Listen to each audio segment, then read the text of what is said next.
Hello and welcome. Happy Pisces season. Happy birthday to all the Pisces people who may be watching. I'm Dr. Cassandra. I was trained as a medical doctor, and now I practice natural and traditional modalities, including Ayurveda, pelvic steaming, herbs, nutrition, and simply reminding my wellness clients of the rhythms and the wisdom of the seasons and how to align with those for better bio, psychosocial, environmental, and spiritual wellness. Today, we're going to look at this 12th sign of the zodiac, which is a beautiful transcendent energy. Today's the first day of it on the 18th. Tomorrow, the 19th through the 21st, is the new moon. And that is when the sun and the moon are conjunct. So we can't see the light of the moon, or rather the moon is not reflecting the sun's light because they're, it's behind it. So, and this is a really great time for setting intentions and for taking some internal inventory and looking within in order to plan the moves ahead. As we go throughout those 2 weeks between the new moon and the full moon, we edit until during the full moon we manifest. And then we can also release that which does not serve us. That full moon comes on March 6th through 8th. And that is when the moon is going to be in Virgo with the sun in Pisces. Those are opposite placements. And then it's the moon is reflecting all the brightest light of the sun and illuminating, setting a spotlight on that energy.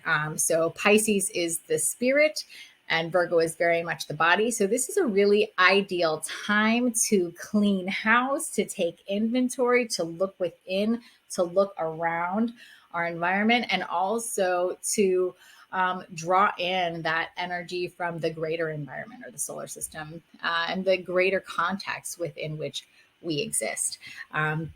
So Pisces is the 12th sign of the zodiac. It's that space in between. It's, when little kids ask, where was I before I was born?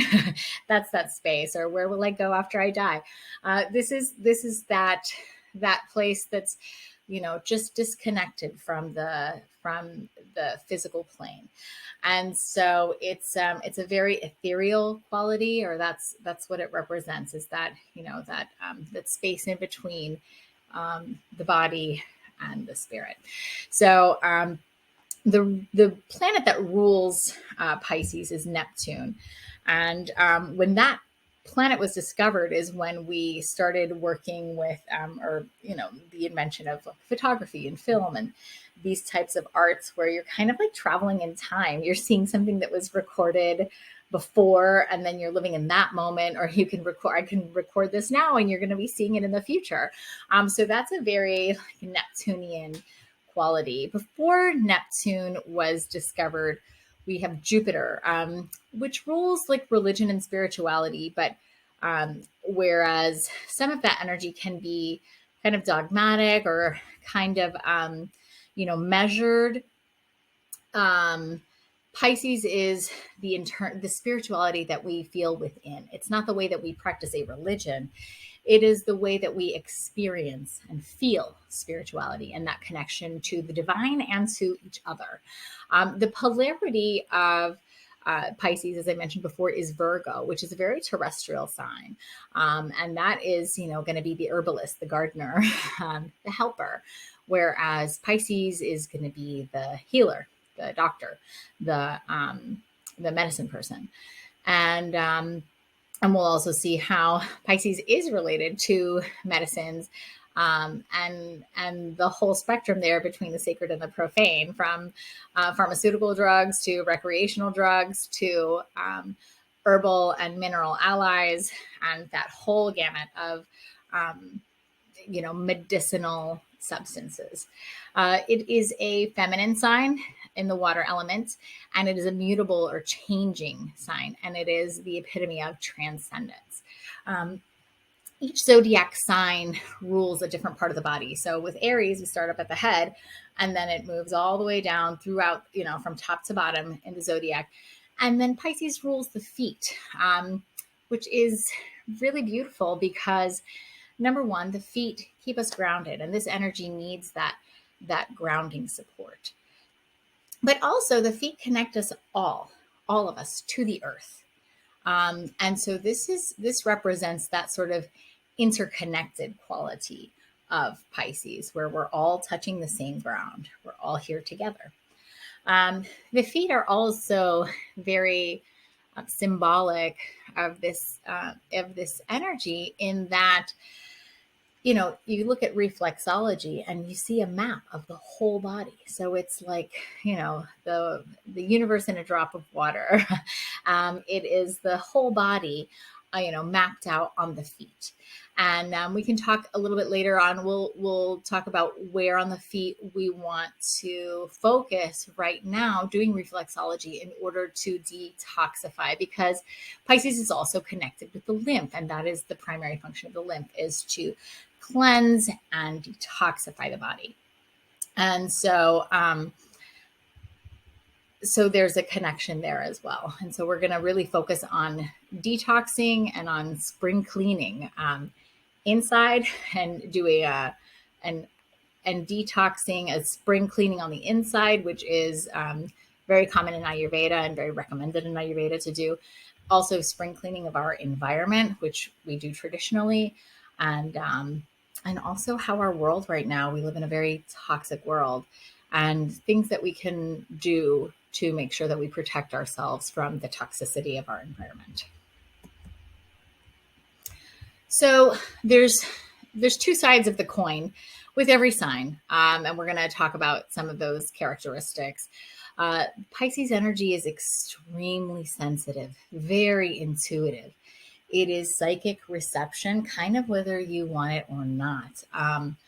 With certain Neptunian transits, or with a lot of Piscean energy, people can even be prone to feeling like the emotions of others, or taking on like the emotional charge, or the energetic charge of their environment without them even realizing it.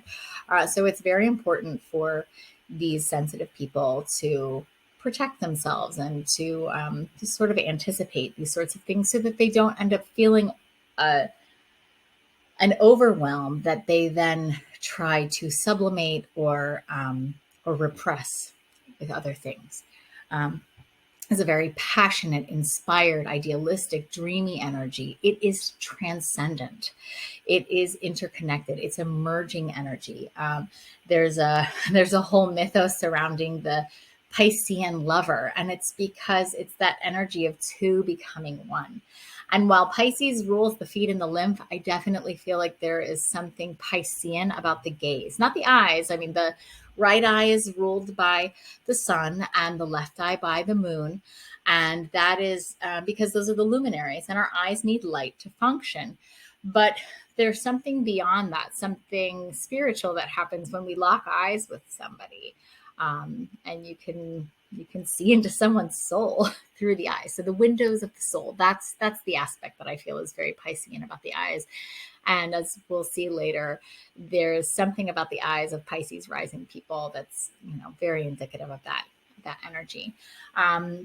Pisces is also a very, it's not like a generous energy like Leo, for instance.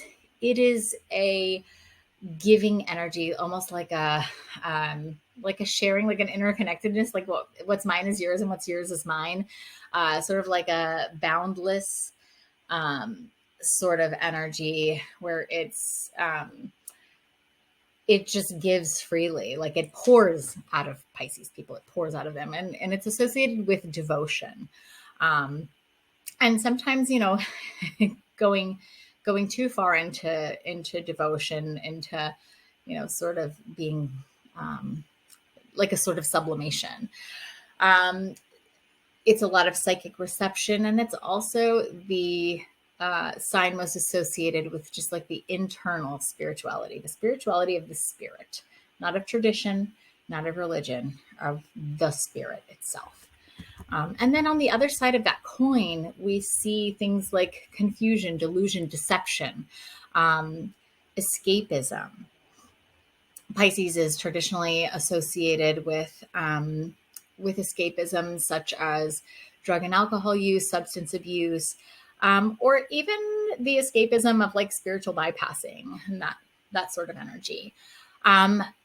People with a lot of Pisces energy may have also found themselves to be a scapegoat because like the water reflects, right? And this is the wateriest water sign.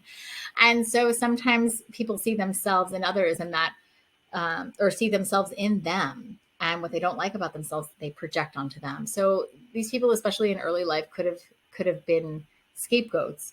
And so it's very important to sort of deconstruct that and see themselves for who they are instead of how they blend or how they've been absorbed by others.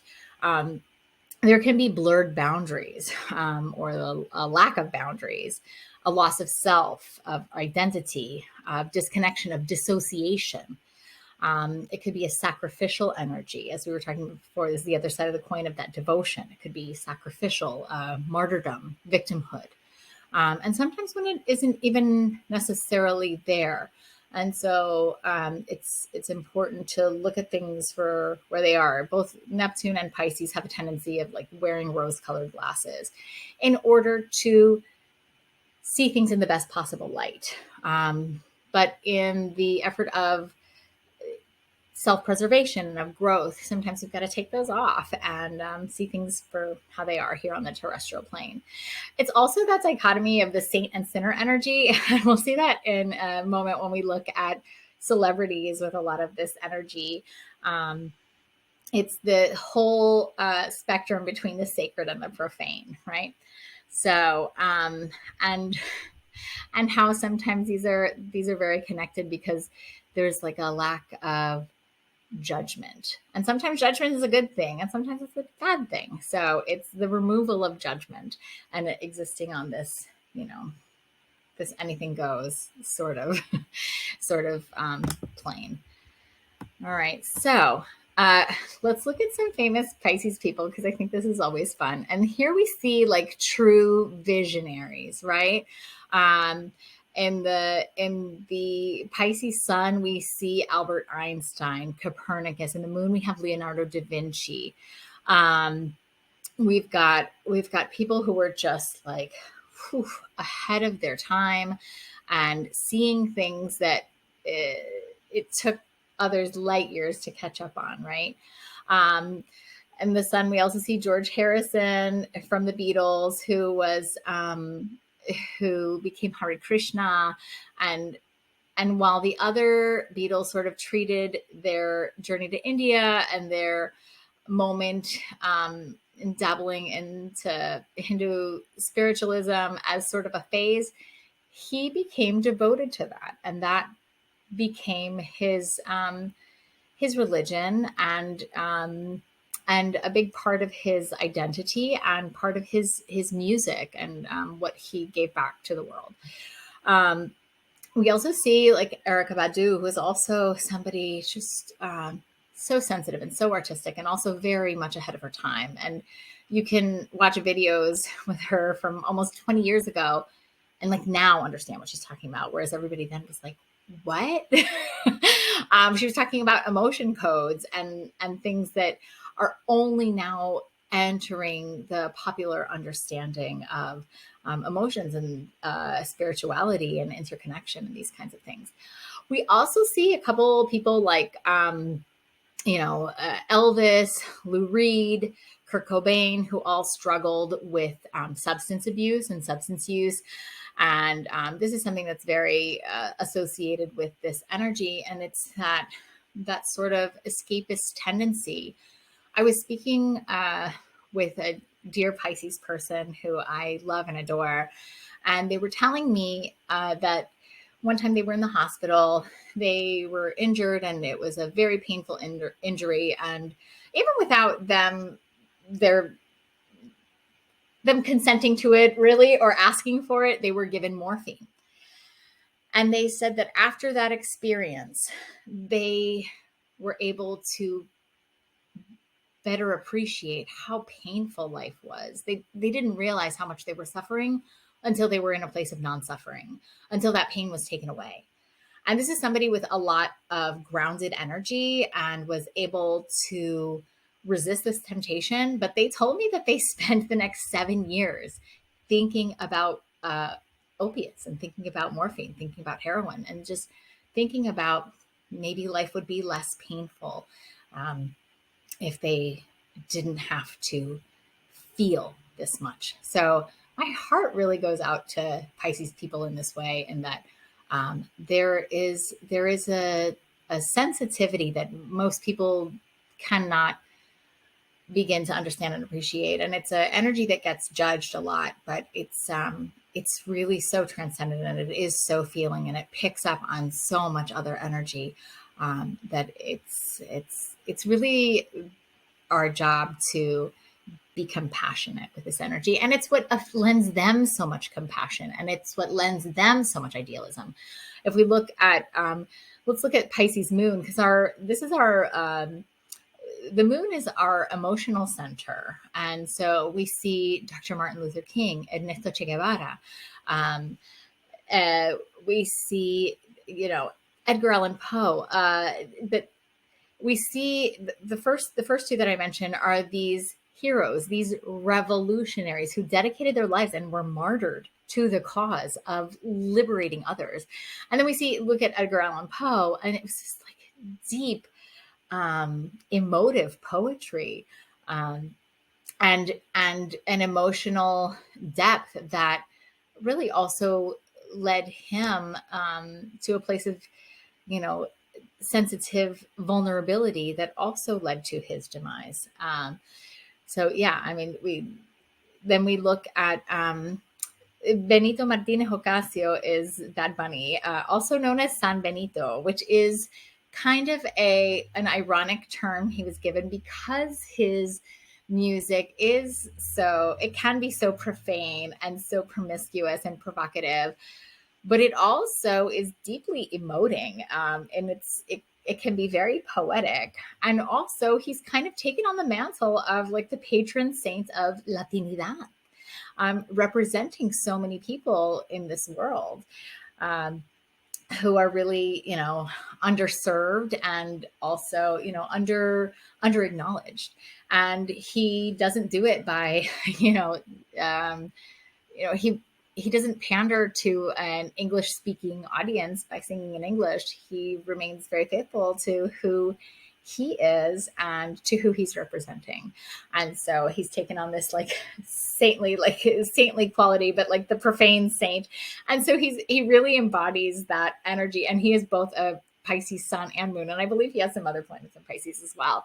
And then we look at Chadwick Boseman, who gave these really beautiful performances where he embodied historical figures of utmost importance to his community and his culture, and had a very young, untimely, and tragic demise.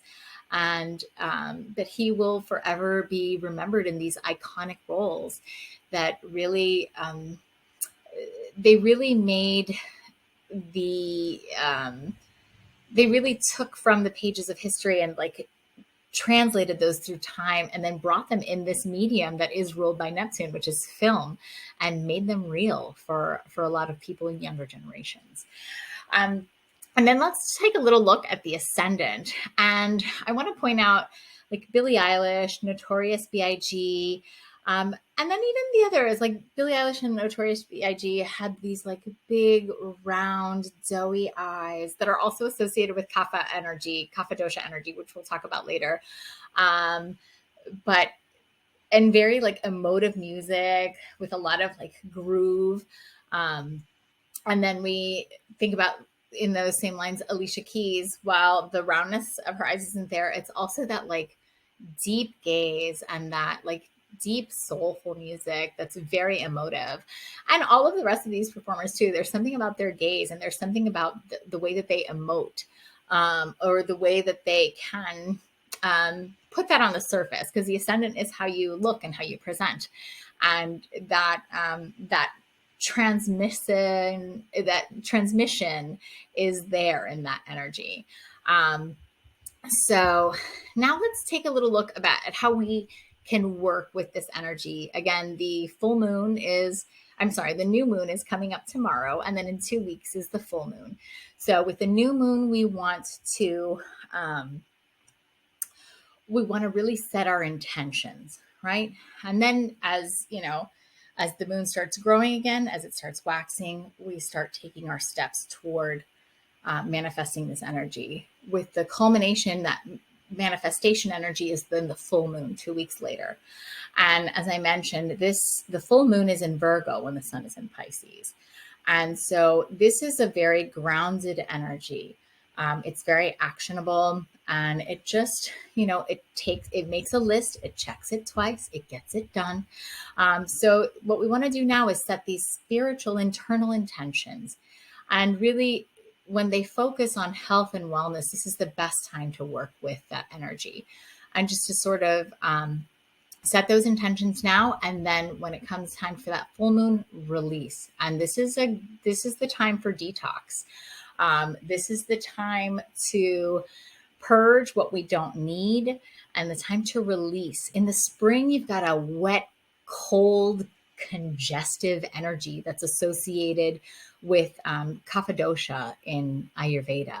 And that's like stuck in the mud kind of energy, or like wet blanket energy. And it also has an association with depression, which Pisces people can have a tendency toward, just because it's so much. Like, everything is so much when you feel this much.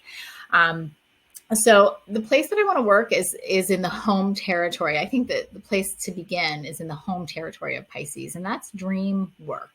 I was told I should watch Inception before delivering this webinar, but I never got the chance. And I don't really watch things without my kids anyway, just because I don't even have the time. So some other day, year, lifetime, maybe. But for those of you who have, I'm told that these concepts really connect with those concepts in the movie. So take that as you will. So what you can do to begin doing dream work is, and here's what I did. It's a very simple exercise, and you can look at your hands.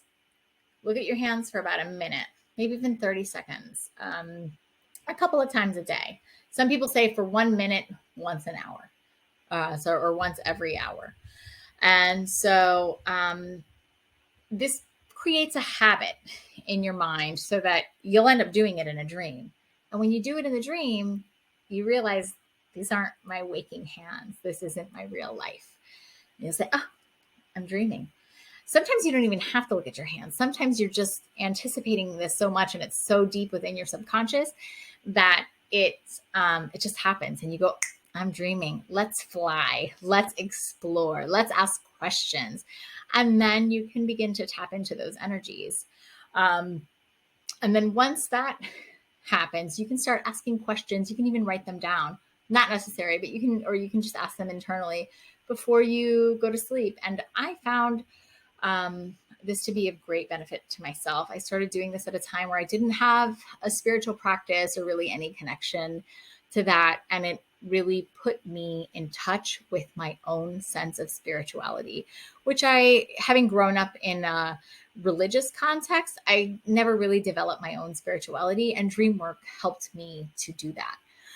When we sleep, and sleep is also within this realm, we detoxify our bodies and we detoxify our mind. So it's really important to try to go to bed at the same time every day, practicing sleep hygiene, going to bed and getting up at the same time every day. And in Ayurveda, we don't want to go to bed any later than 10 o'clock, because that's Pitta dosha time, and that's a metabolic time. And so if you've ever noticed, when you stay up past 10 o'clock, you kind of get hungry, or like the midnight munchies or the midnight snack. That's because that detox metabolic energy, it's like burning away waste. Well, instead, that burning happens in the stomach, and you get hungry and you want to feed it. But really what you got to do is go to bed. So yeah, and even like the cerebral spinal fluid, it will detoxify. So it's very important.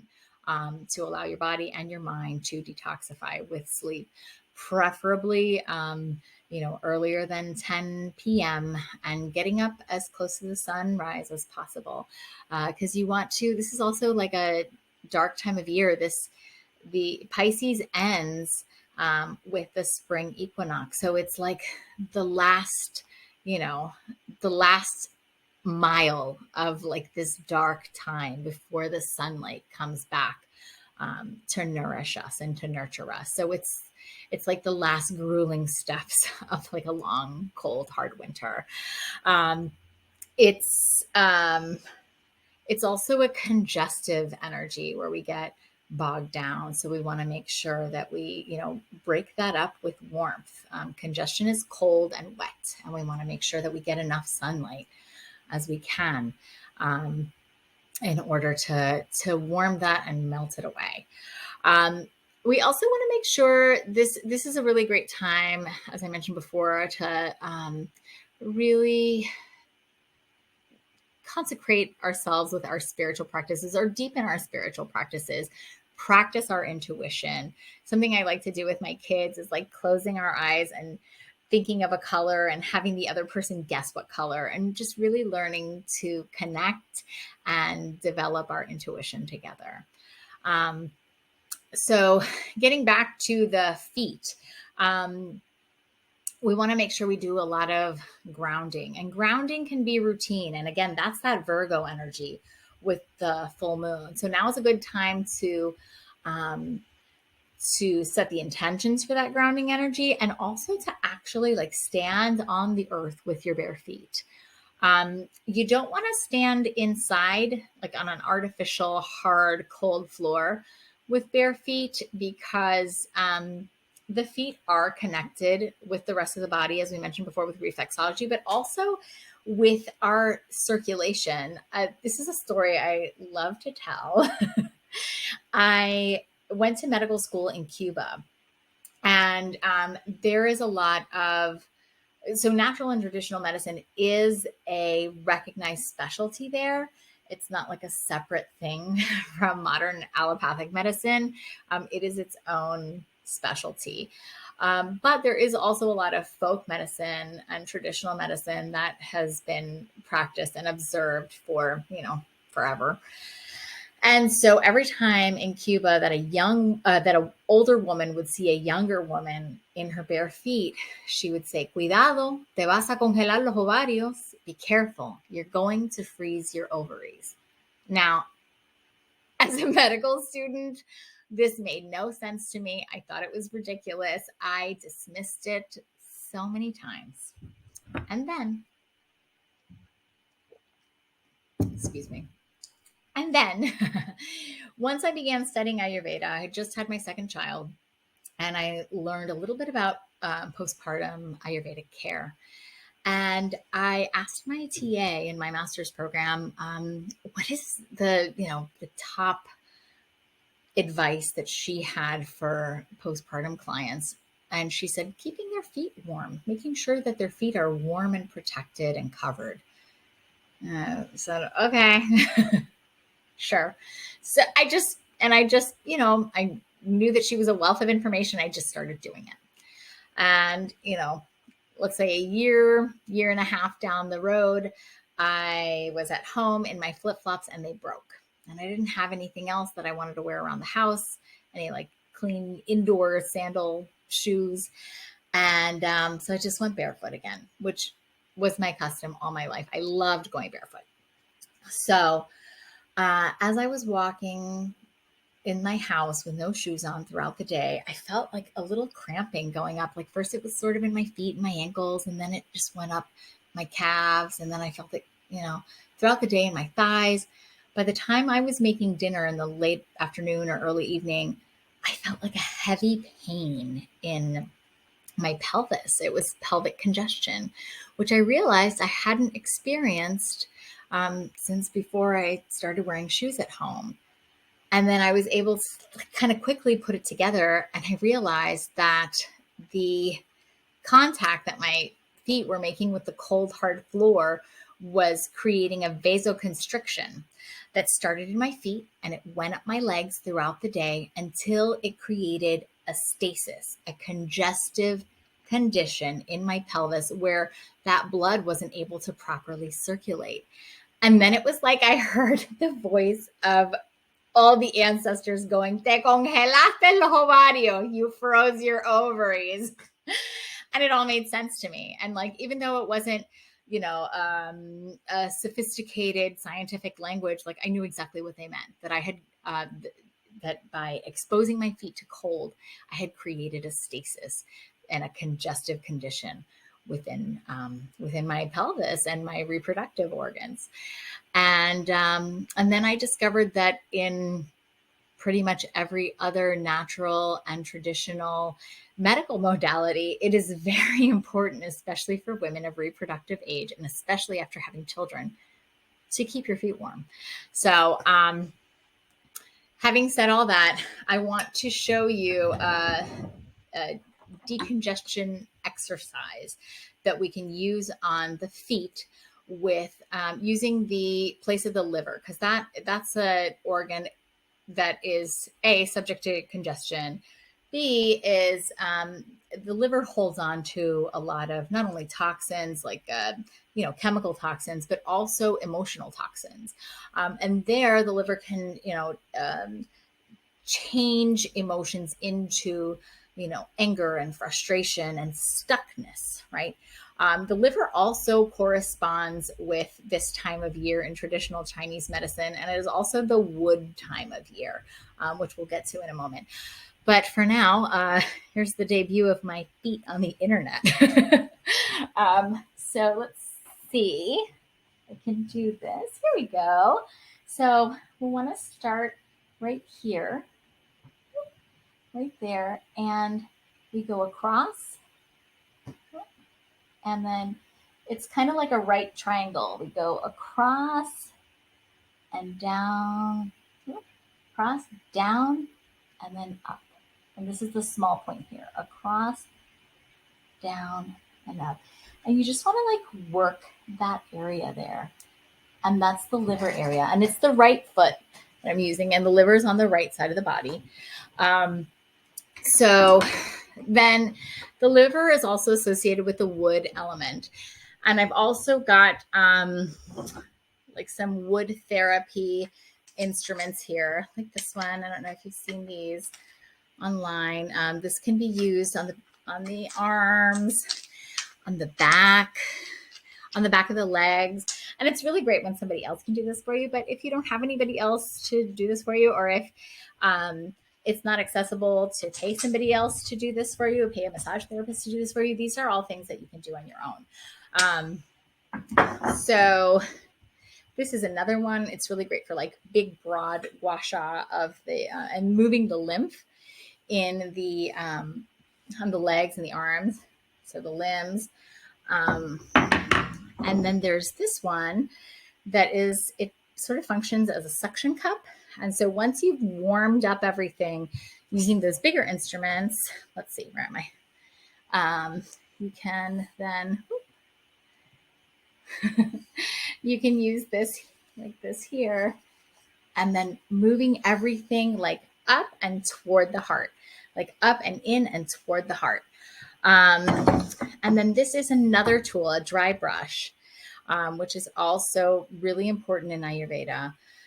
So these, the wood therapy you do with oil. So you do this first, and it's just a dry brush, and then it's up and toward the heart.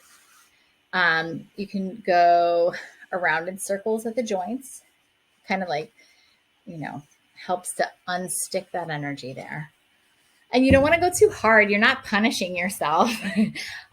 It's just like gently moving the lymph, which is at the surface. And so that's going to move it up and toward the heart. Don't go over the heart, just toward the heart. And then when you do it on the abdomen, it is up on the right, across right to left, and down on the left. So if you're looking at your abdomen, it's clockwise. Like if your pelvis is 12, so 12 is pelvis, and then 6 is, your diaphragm. you go clockwise that way. And that is in the direction of digestion or the direction that the colon moves. So let's see what else. Another thing that we can do, which is also really on trend in the wellness world right now, but has been used forever in traditional East Asian medicine, is gua sha. We mentioned gua sha before with the wood therapy. But then here we're using this little tool. It's made of jade. And I have this little jade roller, which is like a modern interpretation that can also be used. And so what you want to do is use a little bit of oil, which is also ruled by Neptune, right? It's not just wet, it's like, unctuous, right? Which is also associated with Kappadosha. So, and you want to go here, right? Along the ganglion chain, the lymph nodes. You got a lot of lymph nodes here. And here you want to go down, right? But everywhere else is up and out, up and out.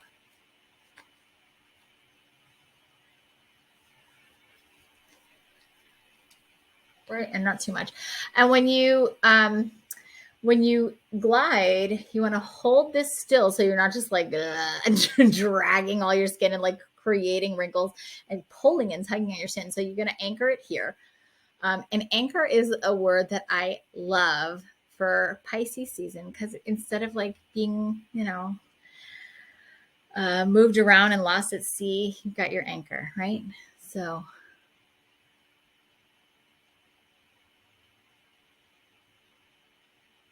and then here. Right. So we always want to make sure that we have that anchor, and then we go up and out. And then here we have a lot of lymph nodes as well. So we always want to make sure we do that. And then here is the thymus gland, which stops growing and then starts shrinking after adolescence. So this is a nice way to wake up too. But when we use the tool, so we've applied the oil, right? And then we want to keep it flat. You don't want to have it perpendicular to your face. You want to have it laying flat. And then anchor. And then up. And then here to the temple, right? And then down. And then anchor, up and out.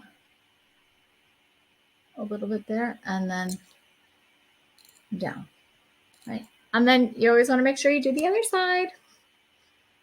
Up and down. And down. The forehead too, we've got all of this like tension. There's a lot of like judgment that happens here, right? So, and we talked about judgment before, and we want to release that. And then here and down. And it's light as a feather. Like I said, that lymph is just right at the surface and again and down. So this is also great for cooling here, right? Although also great here. And then the brows. Also really great for cooling the under eyes. Some people put it in the fridge. I find that too cold. But, and I also try to remember that refrigeration only came about within the last 150 years. And so we're not really adapted to taking on like cold shocks like that. So this is another nice one. See, even just sitting here in my office, this is cooled down so that it's just really nice and cooling here on my eyes. And this sort of like depuffs and helps that drain. If your under eyes are very puffy, that could mean some kidney congestion. And the face is also a map to the body. And then, liver, heart, reproductive organs. So it's good to pay attention to where you're breaking out, where you're congested, where are you dry, So let's see what else. The other thing we want to do, so getting back to detox and kapha dosha. Now it's an important time to drink a lot of water. Move that lymph. I'm going to do so right now, practicing what I preach.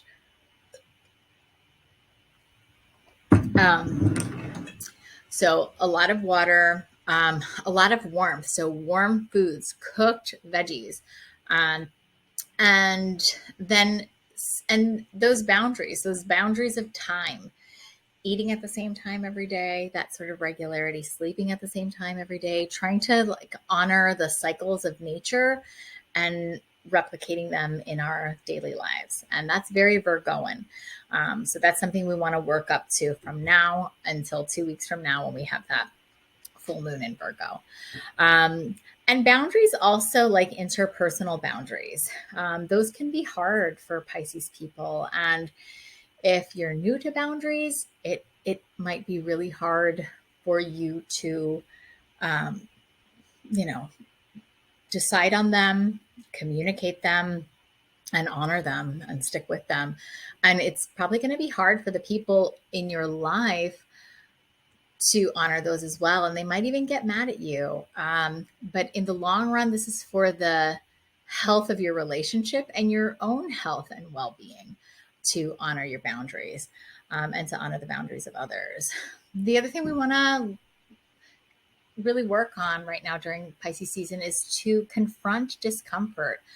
As I mentioned before, this energy is associated with escapism, whether that's like literally like leaving, not dealing with something, going on vacation, or wanting to escape the mundane day-to-day reality, dreams of going and living, somewhere else because you think it's going to be better, thinking that everything is going to be fixed once this thing changes. Also, the use and abuse of substances. This is all associated with that energy. And a lot of it is just really having to sit with it. It doesn't really go away. Like anxiety doesn't go away because you take an anxiolytic. The receptors that allow you to feel your feelings are being blocked. And a lot of new research and evidence is coming out on depression and how it's not really a lack of serotonin, and about how, antidepressants, for instance, they're not giving you serotonin. They are blocking your serotonin from being taken anew and being reused for, and being renewed and serving other functions and other purposes. And there's more than just happiness associated with serotonin. Serotonin becomes melatonin, which allows you to sleep. Serotonin helps with your gut function. So it doesn't just exist to make you happy. And putting it in that category really sort of limits its capacity, its multifaceted capacity in your organism. So we also want to avoid spiritual bypassing. It's not all love and light. We have to confront our dark corners. We have to, the only way out is through. So sometimes we just have to push through. Sometimes, and I don't say this to diminish discomfort. It's not pushing through in a way that you have to sacrifice yourself. In fact, we don't want to do that at all. It's not avoiding something and hoping it'll go away. It's also taking off those rose-colored glasses that are associated with Neptune and with Pisces, and seeing things sometimes for how they are, even if that's disappointing, even if it doesn't meet our expectations, even if it ruins the projection that we had for that circumstance, person, ideal, whatever it is. And lastly, I just want to say that we are social creatures. We evolved with support. And if you don't have support, it's important to reach out for support. And so there are groups online that can help people with a number of things. There are professionals that can help people with a number of things. I also wanted to make sure to put on here in this discussion of like very heavy and hurtful energy, There is now a national suicide hotline that you can call or text. The number is 988, and it's available in English and Spanish for now. I don't know if there are other languages currently available, but I hope and expect that that we would be serving all of our population, and including more languages. But again, that number is 988 for the National Suicide Hotline. I also wanted to offer here the support, especially when we're discussing this Piscean energy that is associated with, substance abuse or addiction, or that sort of sublimation, or loss of boundaries. I am wonderful friends with a very caring doctor. His name is Dr. Jeff Ryan. He is an osteopath. He has practiced a number of different modalities. He's a medical doctor, osteopath, does osteopathic manipulations. He was trained as a massage therapist and an acupuncturist. He's just like the most highly trained and compassionate healer that I know. And now he is dedicating himself to addiction recovery coaching. So this is a picture of him and his information where you can reach him, Dr. Jeff Ryan at pm.me, if you need help and a partner for an addiction recovery journey. I also wanted to mention our natural allies and the support that we find in the natural world. Now during spring, we're going to see a lot more, a lot more greens popping up. We're going to see dandelion that I have mentioned here. And for me, this is like such a beautiful energy. Dandelion, like you can use every single part of the plant. It's great for the liver. It's great for detox. And I feel like you can really tell a lot about a culture by how it treats dandelions. And we live in a culture that spends so much time and effort and energy like persecuting dandelions and like poisoning them and poisoning ourselves in the process to get rid of this extremely beneficial, very generous and beautiful plant. It's also like transformative. It goes from like yellow and bright to this like puffy white ball that you can make wishes on. Like, what is not delightful about dandelions? I don't get it. But I should have put it number one here on my list. But you'll see them now in the spring. And that is nature's way of encouraging us and helping us and giving us what we need when we need it. Other bitter leafy greens are also very beneficial. We want to make sure that we cook them, especially during this cold time of year. It helps our body to assimilate it a lot more. It helps really tap into these nutrients a lot better, and it helps our digestion just assimilate it a lot more easily. So let's see. I've got some minerals on here. Rose quartz is for self-love, self-acceptance. It's been labeled as like a love stone or whatever, but it's self-love. And I think that's very important, like self-love and self-acceptance. I also listed black obsidian, but black tourmaline also does very well. Black obsidian's very powerful, like very strong and repelling. And I feel like that's a very good protective stone, a very protective mineral for this very sensitive energy. So eucalyptus is a wonderful essential oil that is very good at dispersing congestion, whether it's sinus congestion or like even in the bath, like congestion in the body. I've got steam right after that, but I want to be very clear and say we never want to put essential oils in a pelvic steam. That's a big no-no. You could burn your very sensitive mucosal tissue. But pelvic steaming and just like full body steaming, saunas are really great at breaking up stagnant energy and helping us like sweat out those toxins.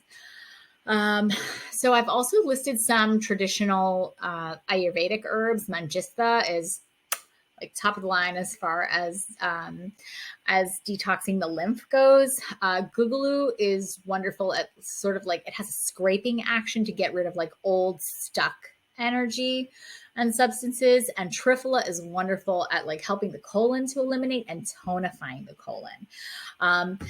None of these you want to take like regularly, and it's really good to seek the guidance of somebody who's experienced with herbs to help them like tailor this for you.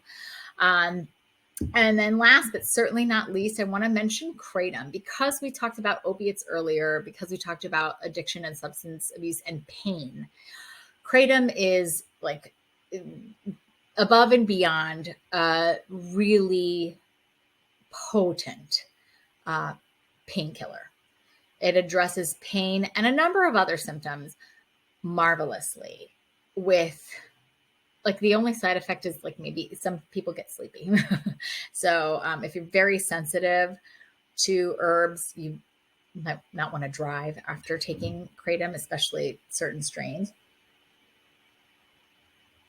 But it is really a marvelous painkiller, and it is also very helpful for helping people detach their addiction to especially opiates. Excuse me.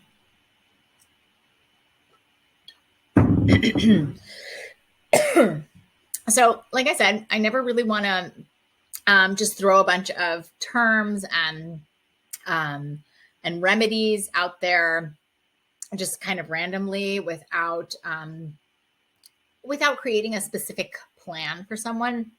So if you are looking for more guidance with any of these sorts of plants or stones or like astrological energy, please feel free to reach out. Here's my information. Again, I'm Dr. Cassandra, and I'm here to help. All right, take care and happy Pisces season.